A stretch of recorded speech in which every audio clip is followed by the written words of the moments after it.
Resultado inspeção no monitorização posi Comissão Anticorrupção ba projeto Sira e Timor Larantomak entrega ona ba Primeiro-Ministro Caira Lassana Gusmao.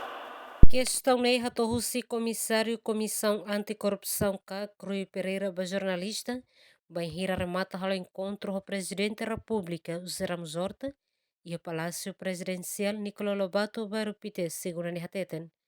Resultado da inspeção na monitorização, o Comissão Anticorrupção do projeto Sira e Timor Larantomak entrega ona para o Primeiro-Ministro Cairala Sanana Gusmao.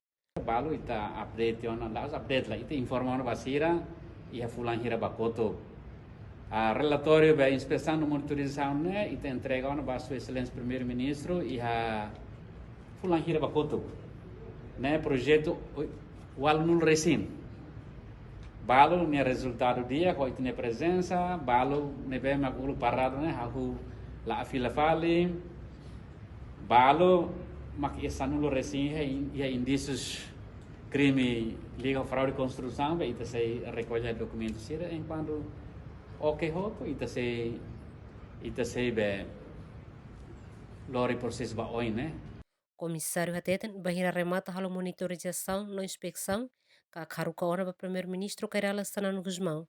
No projeto al nulo recen mak resultado dia, no projeto sanulo recen mak ia indício crime.